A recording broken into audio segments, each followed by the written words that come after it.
اعوذ باللہ من الشیطان الرجیم بسم اللہ الرحمن الرحیم وبہ نستعین انہ خیر ناصر و معین صلوات۔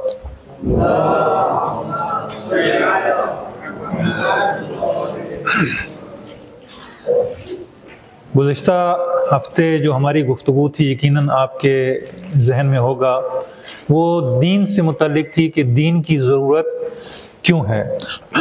آج بھی اسی سلسلے کو آگے بڑھائیں گے کہ رہنما کی ضرورت کیوں ہے، انسان کو زندگی میں کیوں رہنمائی کی ضرورت ہوتی ہے تاکہ وہ اپنے ہدف کو حاصل کر سکے۔ خود انسان میں کیا یہ صلاحیت نہیں ہے بے تنہائی اپنے سفر کو طے کرے، اپنے مقصد کو حاصل کرے؟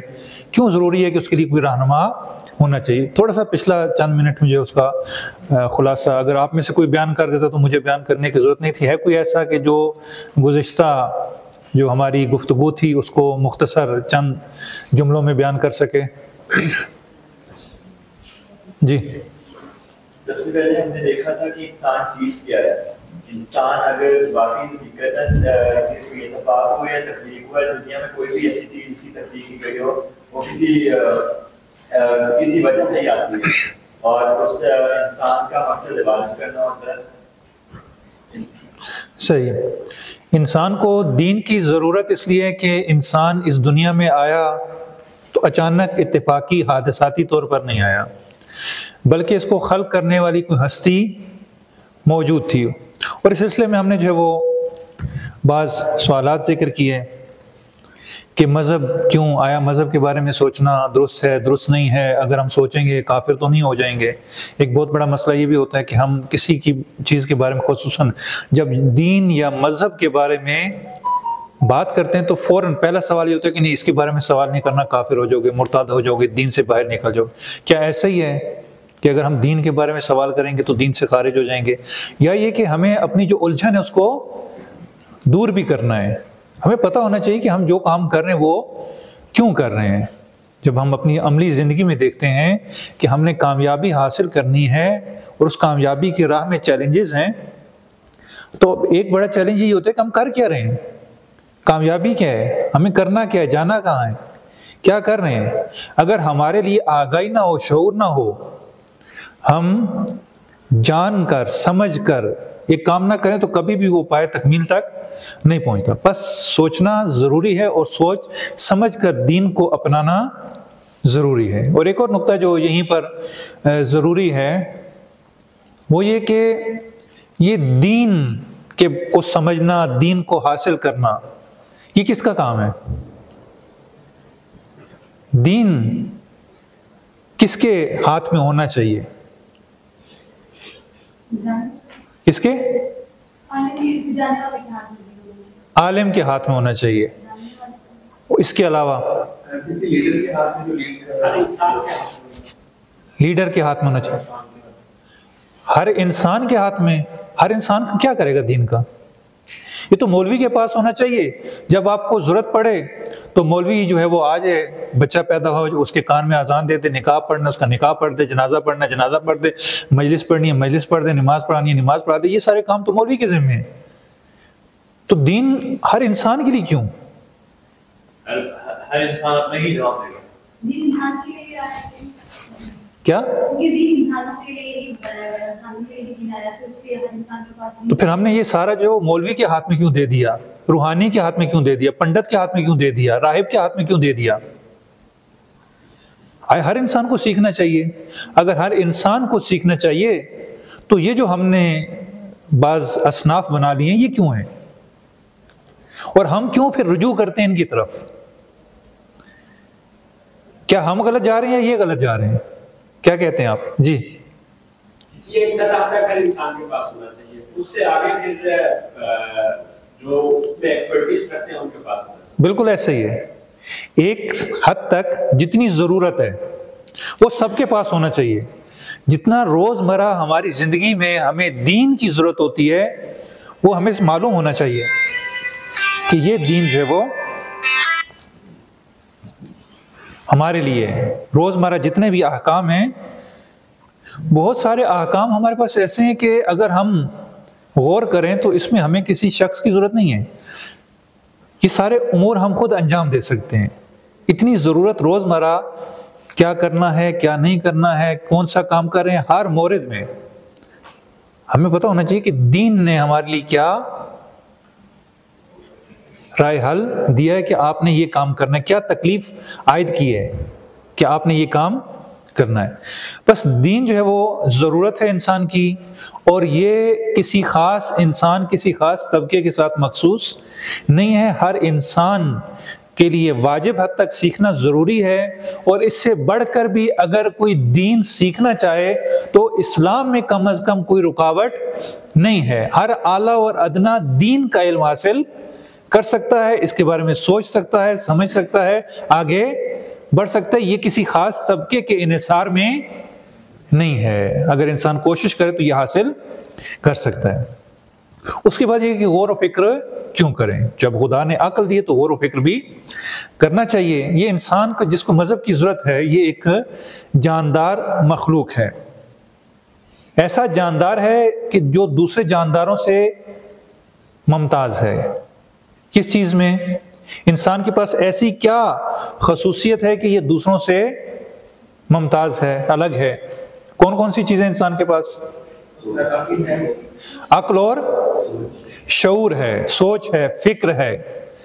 یہ جو چیز ہے یہ انسان کو دوسروں سے جدا کر دیتی۔ انسان کے پاس علم ہے، انسان آگاہی حاصل کر سکتا ہے، علم حاصل کر سکتا ہے، شعور حاصل کر سکتا ہے۔ پس علم اور عقل کی وجہ سے انسان دوسرے تمام جانداروں سے امتیاز رکھتا ہے۔ یہ انسان جو ہے وہ انسان کو خدا نے خلق کیا تو اس کا ہدف اور مقصد تھا، بنا ہدف اور مقصد کے خلق نہیں کیا، چونکہ یہ اتفاقی نہیں ہے، بلکہ ایک ایسی ہستی موجود ہے کہ جس نے اس انسان کو، اس پوری کائنات کو خلق کیا۔ جب اس نے پوری اس کائنات کو خلق کیا، انسان کو خلق کیا، اور ہر چیز کے خلق کرنے کا ایک مقصد بھی تھا۔ خود خدا فرماتا ہے کہ ربنا الذی اعطی کل شیء خلقہ ثم خدا، کہ وہی خدا ہے کہ جس نے ہر چیز کو خلق کیا اور خلق کرنے کے بعد اس کی ہدایت بھی کی، یعنی ہر چیز کا ایک ہدف اور مقصد معین کر دیا کہ آپ نے یہ کرنا ہے۔ آپ دیکھ لیں، ہوا ہے، پانی ہے، جاندار ہیں، نباتات ہیں، جمادات ہیں، ہر کوئی اپنا ایک ایک کام کرتا آپ کو دنیا میں نظر آ رہا ہے۔ تو یہ انسان کس لیے آیا؟ انسان کیا ایسا ہی آ گیا دنیا میں؟ کیا اسے دنیا میں آ کے کچھ بھی نہیں کرنا؟ یعنی انسان کے ذمہ بھی کوئی ایسا کام ہے جو انسان نے انجام دینا ہے یا نہیں دینا؟ انسان کس لیے دنیا میں آیا؟ ہم نے ابھی اس سے پہلے آپ نے کہا کہ آپ نے کامیابی حاصل کرنی ہے، تو کامیابی حاصل کرنے کے لیے پہلا جو زینہ تھا وہ کیا تھا؟ نہیں، اس سے پہلے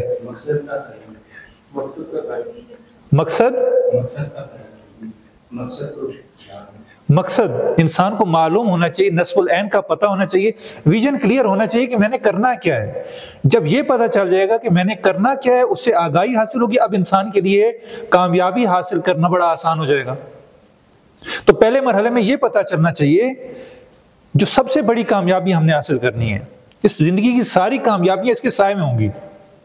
اگر یہ کامیابی ہم نے حاصل کر لی، یہ ہم نے جان لیا کہ ہم کس لیے پیدا کیے گئے، کس لیے ہم پیدا کیے گئے۔ قرآن میں واضح بات لکھا ہے کہ اللہ سبحانہ تعالیٰ نے واضح کہ ہم نے کائنات تمہارے لیے خلق کی اور تمہیں میں نے اپنی عبادت کے لیے خلق کیا، اپنی عبادت کے لیے خلق کیا۔ عبادت سے کیا مراد ہے؟ کہ ہم جو ہے وہ مصلی بچھا لیں اور 24 گھنٹے خدا کی عبادت کرتے رہیں، قربتاً الی اللہ جو ہے وہ نماز پڑھیں، روزہ رکھیں، زکوٰۃ دیں، حج کریں، یہ سارے امور انجام دیتے رہیں۔ کیسے؟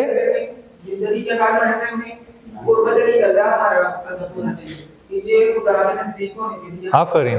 زندگی کے ہر مرحلے میں، ہر کام میں عبادت یہ نہیں ہے کہ ہم فقط مصلی بچھا لیں اور چند جو وہ یہ اعمال اور یہ رسومات ادا کریں، یہ بھی اپنی جگہ پہ ہیں اور یہ بھی خدا کے قرب کے لیے ضروری ہیں، لیکن عبادت کا مطلب یہ ہے کہ خدا کی اطاعت کرنی ہے، خدا کے سامنے مطیع محض ہونا ہے، خدا کے مقابلے میں اپنی مرضی کو چھوڑ دینا ہے۔ خدا کے مقابلے میں ہماری کوئی مرضی نہیں ہے وہ جو نعرہ ہے کہ ہمارا جسم ہماری مرضی، نہیں، اب ہمارا جسم نہیں ہے، اب خدا کا جسم ہے، جو خدا چاہے گا وہی ہم نے کرنا ہے۔ خدا نے ہمیں یہ امانت دی ہوئی ہے، ہم نے اس امانت کو خدا کے حکم کے مطابق چلانا ہے۔ اب جو خدا کہے گا کہ یہ کام کرنا ہے تو یہ کرنا ہے، نماز پڑھنی ہے نماز پڑھنی ہے، روزی کمانی ہے روزی کمانی ہے، بچوں کی تربیت کرنی ہے بچوں کی تربیت کرنی ہے، آخرت کے لیے کوشش کرنی ہے آخرت کے لیے کوشش کرنی ہے، دنیا کے لیے کوشش کرنی ہے دنیا کے لیے اسی راستے میں کوشش کرنی ہے کہ جس کے لیے خدا نے ہمیں اجازت دی ہے۔ تو ہر کام زندگی میں جو بھی ہم کام کریں، ہماری زندگی کا کوئی لمحہ بھی عبادت سے خالی نہیں ہوگا۔ جب ہم ہر کام جو کر رہے ہیں اس میں ہم یہ جان لیں کہ خدا کیا چاہتا ہے، اور جب ہم یہ جان لیں گے تو آپ یقین کیجئے کامیابی آپ کے قدموں میں ہوگی، فقط یہ جان لیں گے کہ خدا کیا چاہتا ہے۔ ہمیں خدا نے خلق کیا ایک مقصد کے تحت، ہم نے وہ مقصد حاصل کرنا ہے، ہم اس مقصد کے لیے جا رہے ہیں۔ جب وہ ایک بڑا مقصد بڑا ویژن انسان کے لیے کلیئر ہوتا ہے تو اب انسان جب اس بڑے مقصد کی طرف چلنا شروع کرتا ہے تو راستے میں جتنے بھی چھوٹی منزلیں آتی جاتی ہیں وہ انسان کے لیے عبور کرنا بڑا آسان ہو جاتا ہے۔ کیوں؟ کیونکہ اس کو اپنی اصلی منزل کا معلوم ہے کہ میری اصلی منزل کیا ہے۔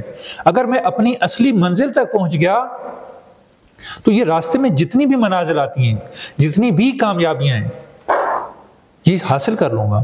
ہم ان چھوٹی کامیابیوں میں الجھ رہے ہوتے ہیں۔ تعلیمی مشکلات کیا ہیں، معیشتی مشکلات کیا ہیں، سیاسی مشکلات کیا ہیں، اجتماعی مشکلات کیا ہیں، فرہنگی مشکلات کیا ہیں، ہمارا ہم و غم سارا جو ہے وہ یہیں تک ہوتا ہے۔ نہیں، یہ ساری مشکلات ہماری حل ہو جائیں گی جب ہمیں اپنے ہونے کا پتہ چل جائے۔ رحم اللہ عمران عالما، خدا اس شخص پر رحم کرے جو جانتا ہے کہ وہ کہاں سے آیا ہے، کہاں پر ہے اور اسے کہاں جانا ہے۔ جب انسان کو آگاہی آ جائے، شعور آ جائے، اب وہ کبھی بھی ناکام نہیں ہوتا۔ اب انسان کو خدا نے خلق کیا، انسان دوسرے تمام جانداروں سے ممتاز ہے، انسان نے اپنے ہدف تک پہنچنا ہے، اپنے اس مقام عبودیت کو، چونکہ اس نے عبد ہے نا خدا کا، اس نے مقام عبودیت کو حاصل کرنا ہے۔ ہر کام میں اسے یہ دیکھنا ہے کہ اس کام میں خدا کی مرضی کیا ہے۔ اب انسان نے جب یہ سفر طے کرنا ہے تو آیا انسان کے پاس کوئی وسیلہ بھی ہے؟ آپ نے کہیں پر سفر کرنا ہو، اگر دوسرے شہر جانا تو آپ کے پاس گاڑی ہوگی، اگر آپ نے دوسرے ملک جانا ہے تو وہاں پہ آپ کے لیے پلین ہونا چاہیے، وہاں پہ آپ بائی ایئر جائیں گے۔ اسی طریقے سے جہاں پر آپ نے سفر کرنا ہے اس کے متناسب آپ کے پاس جو ہے وہ ذرائع اور وسائل ہونے چاہیے۔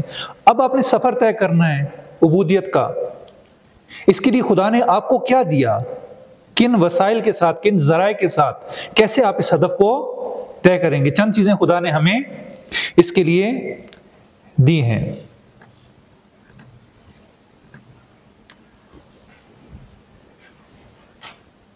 وہ چیزیں کیا ہیں؟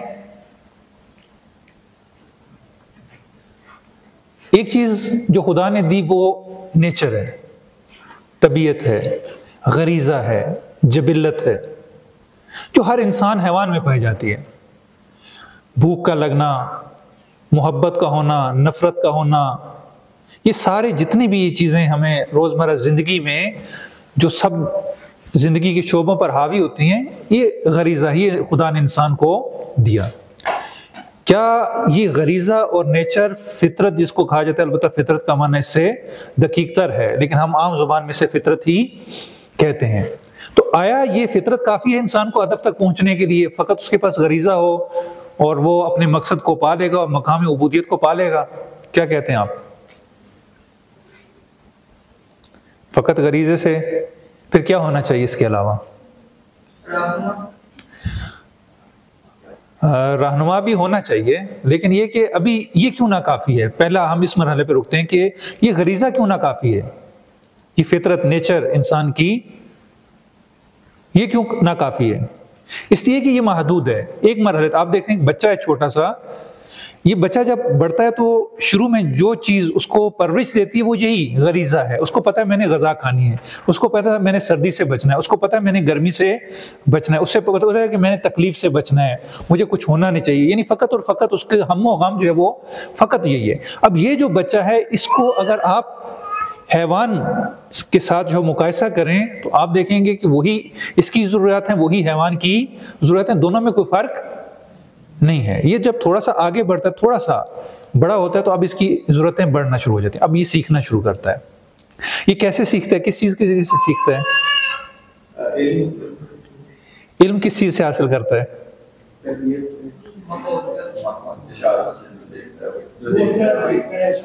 جو دیکھتا ہے حس کے ذریعے سے۔ آیا فقط حس کے ذریعے سے یا حس کے علاوہ بھی انسان میں حاصل کرنے کی، سمجھنے کے لیے کوئی قوت ہے؟ فقط حس سے، آنکھ سے دیکھے گا، کان سے سنے گا، زبان سے بولے گا، فقط یہی کچھ ہے اس کے پاس؟ اینالائز کیسے کرے گا؟ نہیں، اینالائز دیکھنے سے ہوتا ہے، دیکھنے سے تو اینالائز نہیں کرتا، تھنک کرنے سے۔ تھنک کس سے کرے گا؟ عقل سے۔ اب یہاں پر اس کی ایک اور قوت بیدار ہونا شروع ہو جاتی ہے جس کو عقل کہتے ہیں۔ غریزہ ایک حد تک آیا، یہ چلتا رہے گا ساری زندگی ان ضروریات کے لیے، لیکن یہ کافی نہیں ہے۔ اب انسان کو سیکھنے کے لیے، آگے بڑھنے کے لیے ایک اور چیز کی ضرورت ہے، وہ ہے عقل۔ انسان زندگی میں جو کچھ سیکھتا ہے، جو کچھ حاصل کرتا ہے، وہ اس عقل کے ذریعے سے حاصل کرتا ہے۔ خدا نے اتنی بڑی قوت انسان کو دی ہے، لیکن یہ عقل بھی، اس کی بھی ایک انتہا ہے، ایک لمٹ ہے، یہ بھی لامحدود نہیں ہے، اس کا اپنا جو ہے وہ ایک باؤنڈری ہے، اس سے باہر جو یہ نہیں کر سکتی۔ انسان کو مثلا اگر آپ کہیں کہ نہیں عقل کافی ہے، تو کیا جواب ہوگا آپ کا؟ واقعی عقل کافی ہے یا کافی نہیں ہے؟ نہیں۔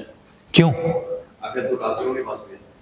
تو آج دیکھیں وہ ترقی بھی کر رہے ہیں، وہ کہتے ہیں ہمارے لیے کافی ہے، واقعی کافی ہے۔ وہ تو یہی اسی کی چیز کے دعوے دار ہے نا، کہ ہمارے پاس عقل ہے، عقل ہمارے لیے کافی ہے، ہمیں کسی اور چیز کی ضرورت نہیں ہے۔ شعور کہہ سکتے ہیں ہمارا جو مقصد ہے، اس کا شعور۔ شعور وہ علم و آگاہی ہے، ہاں جی، یعنی یہ اسی عقل کے ساتھ جو ہے عقل، شعور، آگاہی جو ہے وہ آپ اس کو لے لیں، لیکن اس کی بھی ایک حد ہے۔ اگر اس کی حد نہ ہوتی تو کبھی بھی خدا کو اپنے نمائندے بھیجنے کی ضرورت نہ پڑتی۔ خدا نے اپنے نمائندے اس لیے بھیجے کہ اس کی بھی ایک لمٹ ہے۔ اب سوال یہ پیدا ہوگا کہ آیا خدا نے اپنے نمائندے بھیج دی تو کیا وہ عقل کے مخالف ہے؟ جو کچھ وہ تعلیمات لے کے آئے خدا کی جانب سے، کیا وہ عقل کی مخالفت کرنے آئے ہیں؟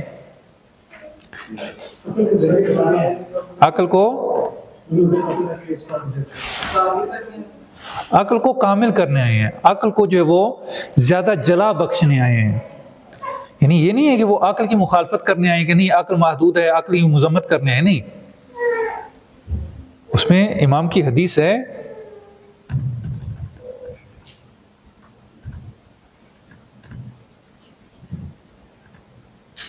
امام کی حدیث ہے یسیر لہم العقول، کہ تاکہ وہ انسان کی عقل کو زیادہ روشن کر دیں، زیادہ مکمل کر دیں، زیادہ بہتر عقل جو ہے وہ کام کرنے کے قابل ہو۔ جب تک نمائندہ الہی نہیں آئے گا، ایک ایسا نمائندہ ہونا ہے، چونکہ ہم نے خدا تک پہنچنا ہے، خدا کی عبودیت، اس مقام کو حاصل کرنا ہے، اس مقام کے لیے ہم نے جس راستے پر چلنا ہے اس راستے کو مذہب کہتے ہیں، جس قانون کی ضرورت ہے وہ قانون دین کی صورت میں ہمارے پاس ہے۔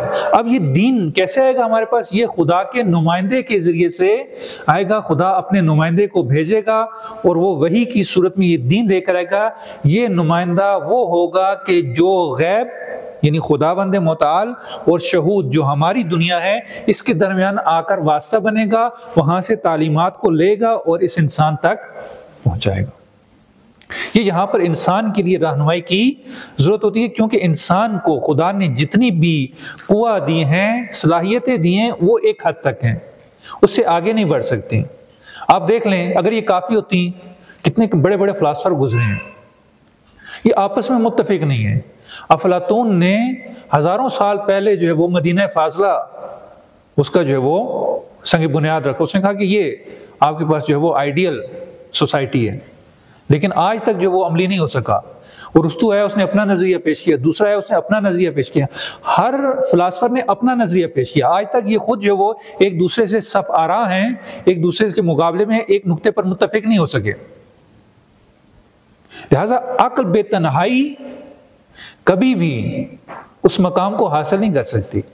اسی لیے خدا نے اپنے انبیاء کو بھیجا, ائمہ کو بھیجا, نمائندوں کو بھیجا, تاکہ وہ اس انسان کی رہنمائی کر سکیں اس ہدف تک جو انسان نے حاصل کرنا ہے.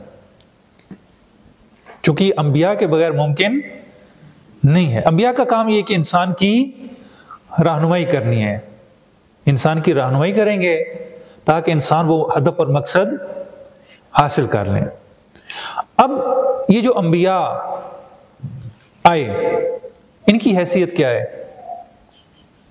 آیا فقط جو ہے وہ ایک پوسٹ مین کی ہے کہ آئے, آپ کو لیٹر دیا اور دے کے واپس چلے گئے. کیا ایسا ہی ہے کہ نبی آیا, آ کر اس نے خدا کا پیغام پہنچایا اور پہنچانے کے بعد واپس چلا گیا؟ نہیں, اس طرح کبھی بھی ہماری ضرورت پوری نہیں ہوگی. ہماری بنیادی جو ضروریات ہیں وہ 3 ہیں. ایک ہماری, چونکہ انسان ہونے کے ناطے انسان ایسا موجود ہے کہ جس میں دونوں پہلو ہیں. انسان جسم و جسمانیت بھی رکھتا ہے, انسان روحانیت بھی رکھتا ہے. انسان میں 2 طرح کے جو ہے وہ قوا پائی جاتی ہیں. ایک اس کا غریزہ ہے, نیچر ہے, اور ایک فطرت ہے. جو غریزہ ہے یہ انسان کی جسمانی ضرورت, کھانا پینا, زاد و ولد, محبت, نفرت, یہ سارے ان سے مربوط ہیں. جو انسان کے غرائز ہیں, جبلت ہیں, یہ انسان کی مادی ضروریات کی طرف ناظر ہے. یعنی جو بھی مادی ضروریات ہیں کھانے پینے کی طرف, جو حیوانوں کی بھی ہیں, یعنی جس میں انسان حیوانوں کے ساتھ مشترک ہے, اس کو غریزہ کہا جاتا ہے. انسان کی ایک دوسری ضرورت بھی ہے, چونکہ انسان جسم کے ساتھ ساتھ روح کا بھی حامل ہے. اس کے پاس روح بھی ہے, روح دوسرے حیوانوں کے پاس بھی ہے, لیکن اس کی روح ان سے فرق کرتی ہے. اس کے پاس عقل ہے, فکر ہے, ان کے پاس عقل و فکر نہیں ہے. انسان کے پاس اختیار ہے. انسان اپنے اختیار اور ارادے سے, جیسے آپ نے سنا کہ انسان ایسا موجود ہے کہ جس کو خدا نے احسن تقویم میں خلق کیا, ثم رددناہ الی اسفل سافلین, احسن تقویم میں خلق کیا. اب یہ انسان جو ہے وہ ایک ایسے درمیان میں کھڑا ہے کہ اس کے دونوں سائڈیں موجود ہیں. چاہے تو یہ اعلیٰ علیین میں چلا جائے, چاہے تو یہ اسفل سافلین میں چلا جائے, چاہے تو یہ بلندی اور عروج کو پا لے, چاہے تو یہ پاتال میں چلا جائے. یہ دونوں اس کے پاس جو وہ آپشن موجود ہیں کہ یہ کس سائڈ پہ جانا چاہتا ہے. یعنی انسان کو خلق کیا, اس کا ہدف معین کر دیا, اس کو درمیان میں اب خدا نے رکھ دیا قوت دے کر. اب انسان نے سفر کرنا ہے. اب اس کا سفر جو ہے وہ یا اس سمت میں ہوگا خدا کی سمت میں, یا خدا کی سمت سے برعکس ہوگا. ایسا نہیں ہو سکتا کہ انسان کہے کہ میں ایک ہی وقت میں اس طرف بھی سفر کروں, خدا کی جانب بھی, اور میں غیر خدا کی جانب بھی. نہیں, اگر خدا کی جانب سفر کرنا تو پھر غیر خدا کو چھوڑنا ہوگا, پھر غیر خدا کی طرف آپ نہیں جا سکتے. انسان ایسا موجود ہے کہ جس نے دیکھنا ہے کہ اختیار ہے میرے پاس, میں نے اپنے اختیار سے, اسی لیے کہا کہ گزشتہ گفتگو میں بھی عرض کیا, لا اکراہ فی الدین, دین کو اختیار کرنے میں انسان پر کوئی جبر نہیں ہے. ہم کہتے ہیں نا معمولاً, ہم بہت سارے ابھی بھی آپ نے دیکھا ہوگا ٹی وی جو ہے وہ ٹی وی شوز, اور مثلا جو آئے ہوتے ہیں بعض افراد, وہ اعتراض کر رہے ہوتے ہیں کہ لا اکراہ فی الدین, ہم دین کو کیوں اپنائیں, ہم تو نماز نہیں پڑھیں گے, ہم یہ نہیں کریں گے, ہم وہ نہیں کریں گے. کیوں؟ دین میں کوئی جبر نہیں ہے. نہیں, یہ ابھی اس کی جگہ نہیں ہے, اس کی جگہ پہلے تھی, جب آپ نے کہہ دیا کہ میں دین کو قبول کرنا ہے یا نہیں کرنا. یہ لا اکراہ فی الدین دین کو قبول کرنے سے پہلے تھا. اگر آپ نے قبول کر لیا کہ لا الہ الا اللہ محمد رسول اللہ, آپ نے یہ قبول کر لیا, شہادتین آپ نے پڑھ لی, آپ دائرہ اسلام میں داخل ہو گئے. جیسے آپ کسی ادارے میں جاتے ہیں, کسی انسٹیٹیوٹ میں جاتے ہیں, مثلا جو فوج میں جاتے ہیں, یونیورسٹیز میں جاتے ہیں, کسی اور ادارے میں جاتے ہیں, آپ دیکھتے ہیں کہ جانے سے پہلے وہ آزاد ہے جو مرضی کریں, لیکن جب وہ اس ادارے میں چلے گئے اب وہ آزاد ہیں. اب وہ ذرا کہیں نا کہ لا اکراہ فی الدین, دین میں کوئی جبر نہیں ہے, اب تو میری اپنی مرضی, جو مرضی کروں, تو کیا کہا جائے گا اس سے؟ آپ اپنی مرضی نہیں کر سکتے. کیوں نہیں کر سکتے؟ اس لیے کہ آپ نے پہلے ہمارے سارے جو ہے وہ قوانین کو قبول کر لیے اور اس ادارے میں آئے ہیں. اس وقت ہم نے آپ کے ساتھ ایگریمنٹ کیا تھا کہ آپ نے یہ کام کرنے ہوں گے اور آپ کو یہ SOPs ہمارے فالو کرنے ہوں گے. آپ نے اس کو قبول کر لیا, ہمارے درمیان ایگریمنٹ ہو گیا. اب آپ کی مرضی نہیں ہے, اب آپ کی مرضی ختم. اب خدا بھی ایسے ہی, لا اکراہ فی الدین, دین کو قبول کرنے سے پہلے آپ کی مرضی ہے, آپ نے اپنی مرضی سے قبول کرنا ہے. لیکن جب آپ نے سوچ کر, سمجھ کر, عقل سے جو ہے وہ شعور سے دین کو قبول کر لیا, اب مرضی ختم. اب سفر عبودیت شروع. سفر عبودیت کیا تھا؟ اپنے اختیار کو ختم کر دینا اس مالک کے اختیار کے سامنے. اب جو بھی ہوگا وہ وہی ہوگا جو مالک کی مرضی ہوگی, جو خدا کی مرضی ہوگی. اب ہم نے وہی کرنا ہے. اب ہم اپنی مرضی سے کچھ نہیں کر سکتے. اب نہیں کہہ سکتے کہ لا اکراہ فی الدین, دین میں کوئی جبر نہیں ہے. اب تو میں یہ نہیں کروں گا, میں نماز نہیں پڑھوں گا, میں جو ہے وہ حجاب نہیں کرنا ہے. میں کیوں حجاب کروں؟ اسلام میں تو حجاب نہیں ہے, لا اکراہ فی الدین نہیں. اب اسلام میں آ گئے, اب آپ کو دیکھنا پڑے گا کہ اسلام کیا کہتا ہے, زندگی کیسے گزارنی ہے, آپ کو اپنا اقتصاد کیسے تامین کرنا ہے, معیشت کیسے حاصل کرنی ہے, آپ کو اپنے دیگر جو آپ کے معاشرتی تعلقات ہیں, اجتماعی تعلقات ہیں, یہ کیسے نبھانے ہیں. ایک ایک مورد میں, مثلا ابھی الیکشن آ رہے ہیں, ہمیں کسے ووٹ دینا ہے, کسے نہیں دینا ہے, کون صحیح ہے, ووٹ دینا بھی ہے یا نہیں دینا ہے, ہمیں کون سا تعلیمی شعبہ اپنانا ہے, کون سا کام ہم بزنس کریں گے تو وہ حلال ہے, کون سا حرام ہے. یہ ہزار چیزیں اگر ہم دیکھیں چھوٹی چھوٹی ہماری زندگی میں, ہم جن کو خیال ہی نہیں کرتے, وہ ساری کی ساری پھر ہمیں اپنانی پڑیں گی. اور ہمیں دیکھنا پڑے گا کہ ہماری زندگی کا کوئی بھی عمل جو ہے وہ اس عبودیت سے خالی نہ ہو. اور جب ہم یہ کریں گے تو یہ ہماری عبادت ہوگی. اگر ہم ایک دفتر میں جا رہے ہیں, کام کر رہے ہیں, پیسہ کما رہے ہیں, بزنس کر رہے ہیں, جو کچھ بھی کر رہے ہیں, اب یہ ہماری عبادت ہوگی. اور یہی تقویٰ ہوگا, یہ عین تقویٰ ہے. تقویٰ کوئی وہ اور چیز نہیں ہے کہ آپ نے خاص لباس پہن لیا, آپ نے مصلی سنبھال لیا, آپ نے یہ کر لیا, آپ نے وہ کر لیا, تو یہ جو ہے وہ آپ کی عبادت ہے. نہیں, اب زندگی میں جو کام بھی کریں گے, یا عبادت ہوگا یا غیر عبادت ہوگا, یا خدا کی راہ میں ہوگا یا خدا کی راہ کے علاوہ ہوگا. ایسا نہیں ہو سکتا کہ آپ کہیں کہ عبادت جو وہ یہ عبادت ہے اور یہ دنیا ہے نا. اب آپ کی دین اور دنیا میں کوئی فرق نہیں ہے. ہم نے معمولاً دین جو ہے وہ مولویوں کے حوالے کر دی, مولویت کے حوالے کر دی ہے کہ دین کا ذمہ ان کا ہے, دنیا کا ذمہ ہمارا ہے. نہیں, جتنا دین مولوی کے لیے ضروری ہے اتنا لوگوں کے لیے ضروری ہے, جتنا دنیا لوگوں کے لیے ضروری ہے اتنی مولوی کے لیے بھی ضروری ہے. زندگی سب نے ایک جیسی گزارنی ہے, سب نے ایک جیسا حساب کتاب دینا ہے, سب نے ایک جیسا جو ہے وہ کام کرنا ہے. دونوں میں کوئی فرق نہیں ہے. دین اور دنیا ایک چیز ہے. اور اسلام میں خصوصاً جو مولویت کا شعبہ نہیں ہے, یہ عیسائیت سے اقتباس کیا گیا. یہ جو ہمارے ہاں مولوی نظر آتے ہیں, یہ ہم عیسائیت سے متاثر ہو گئے. ہم نے ایک شعبہ بنا لی اور دین کو ان کے حوالے کر دیا. نہیں, دین ہر انسان سیکھ سکتا ہے, اور ہر انسان کو سیکھنا چاہیے جتنا اس کی ضرورت ہے. زندگی کے ہر شعبے میں, ہر مرحلے میں یہ سیکھیں گے تو ہم وہ کامیابی حاصل کر پائیں گے. ہماری مادی اور مانوی ضروریات ہیں, دین ان مادی اور مانوی ضروریات کو پورا کرتا ہے. یہ رہنما آتا ہے, یہ آ کر خدا کی طرف سے جو چیزیں ہمیں ضرورت ہوتی ہیں مادی طور پر وہ بھی دیتا ہے, اور مانوی طور پر جو ضرورت ہوتی ہے وہ بھی دیتا ہے. ایک ہماری ضرورت ہوتی ہے سماجی.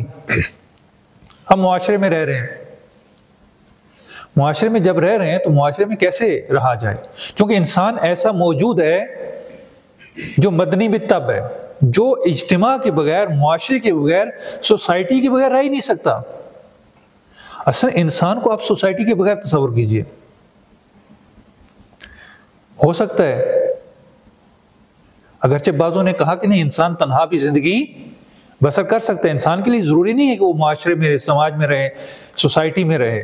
روبنسن کروسو, آپ نے شاید اس کا تذکرہ پڑھا ہو, ایک ناول. اس کا مرکزی جو نقطہ ہے وہ کیا ہے؟ کیا وہ فقط ایک فرد کی کہانی ہے کہ جو ایک جزیرے میں جا کے پھنس جاتا ہے, کشتی جو ہے وہ غرق ہو جاتی ہے, وہ تنہا بچ جاتا ہے, اس جزیرے میں جاتا ہے, اس میں رہنا شروع کرتا ہے, اور کئی سالوں تک وہ تنہا زندگی بسر کرتا ہے. فقط یہ کہانی کی حد تک تھا کہ وہ کیسے اسٹرگل کرتا ہے، کیسے کوشش کرتا ہے، اپنے آپ کو جو بچاتا ہے، اپنے آپ کو زندہ رکھتا ہے، فقط اس حد تک ہے نہیں. ہر کہانی کے پیچھے، ہر فلم کے پیچھے، ان کے پیچھے جو ہے وہ ایک منظر ہوتا ہے، ایک پس منظر ہوتا ہے. اس میں جو بیان کرنے کی کوشش کی گئی ہے وہ یہ ہے کہ انسان کو معاشرے کی ضرورت نہیں ہے. انسان معاشرے کے بغیر بھی تنہا زندگی بسر کر سکتا ہے. لیکن ایسا نہیں ہے کہ انسان جو ہے وہ تنہا زندگی بسر کر سکتا ہے. انسان مدنی بالطبع ہے. جب انسان معاشرے میں رہتا ہے، اب آپ دیکھیں پاکستانی معاشرہ خصوصاً دیکھ لیں، پاکستانی معاشرے میں آپ کو جنگل کا قانون ملے گا. ایسے ہی ہے، ہر جو مرج ہے، کوئی قانون نہیں ہے، کوئی دیکھنے والا نہیں ہے، کوئی والی وارث نہیں ہے. ایسے ہی ہے، ایک ہر جو مرج کی کیفیت ہے، یعنی ایک دوسرے کے حقوق کو لیا جا رہا ہے. یہ انسان کی بہت بڑی مشکل ہے کہ انسان جب معاشرے میں رہتا ہے تو معاشرے میں رہنے کے لیے اسے کس چیز کی ضرورت ہوتی ہے؟ کس چیز کی ضرورت ہوتی ہے؟ قانون کی. اگر قانون نہیں ہوگا کیا ہوگا؟ پھر پاکستان ہوگا. یا قانون ہوگا یا پاکستان ہوگا.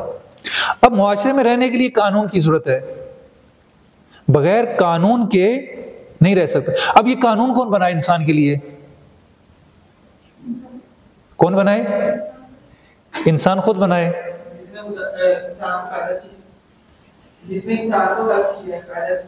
جس نے انسان کو تو انسان خود کیوں نہ بنائے؟ کیا خدا نے انسان کو عقل نہیں دی کہ انسان اپنی عقل سے خود قانون بنائے؟ آج دنیا میں اپنے لیے قانون خود بنا رہا ہے. بنا رہا نہیں بنا رہا؟ تو انسان قانون بھی اپنے لیے خود بنائے. نہیں، انسان اپنے لیے قانون نہیں بنا سکتا. ہاں جی، نہیں، اس میں مسئلہ یہ ہوتا ہے کہ چونکہ انسان اپنی مصالح اور مفاسد سے، فائدے اور نقصان سے بخوبی آگاہ نہیں ہے کہ میرا فائدہ کس میں ہے، میرا نقصان کس میں ہے. وہ سمجھ رہا ہوتا ہے کہ اس میں میرا فائدہ، اس میں میرا نقصان ہے، لیکن حقیقت میں جو اس کا فائدہ اور نقصان کسی اور چیز میں ہوتا ہے. چونکہ انسان اپنی حقیقت کو، اپنی ضروریات کو، اپنی احتیاجات کو نہیں سمجھ سکتا، لہٰذا انسان قانون نہیں بنا سکتا جو اصلی قانون ہے. وہ قانون کون بنائے گا؟ وہ قانون وہ بنائے گا جو انسان کی ضروریات سے، خود انسان سے آشنا ہو. وہ کون ہے؟ جس نے انسان کو خلق کیا، خداوند متعال. بس قانون بنانا خدا کا کام ہے. انسان قانون نہیں بنا سکتا، معاشرہ قائم نہیں رہ سکتا جب تک الہی قانون نہ ہو. آج جتنے اچھے معاشرے بھی آپ کو نظر آ رہے ہیں وہ اپنے معاشرے کے لیے اچھے ہیں، لیکن دنیا کے لیے فلسطین کا حال آپ کے سامنے ہے. کدھر گئے وہ حقوق انسانی؟ کدھر گئے وہ قانون کے علمبردار؟ آج فلسطین میں سب کچھ ہو رہا ہے، خاموش بیٹھے بلکہ سپورٹ کر رہے ہیں. یہ انسان کے بنائے ہوئے قانون ہیں جنہیں ہم اچھا سمجھتے ہیں، لیکن آج اس بربریت کے سامنے جس کا ساتھ دے رہے ہیں. بس انسان قانون نہیں بنا سکتا. انسان کی ضرورت ہے قانون خدا بنائے گا اور اپنے نمائندے کے ذریعے سے بھیجے گا جو اس قانون کا نفاذ کرے گا، اجرا کرے گا. وہ نبی اور امام ہوگا. اور تیسرا جو ہے وہ اخلاقی. ہم جو ہے وہ جب معاشرے میں رہتے ہیں ہمیں اخلاق کی ضرورت ہوتی ہے. اخلاق کے بغیر ہم زندہ نہیں رہ سکتے. اس کو سبھی نے قبول کیا کہ انسانی معاشرے میں اخلاق ہونا ضروری ہے. اگر اخلاق نہیں ہوگا تو معاشرہ آگے نہیں چل سکتا. یہ اخلاق، جتنی بھی اخلاقی صفات ہیں، یہ وہی الہی نمائندہ آئے گا اور یہ ہماری فطرت کے مطابق ہونی چاہیے.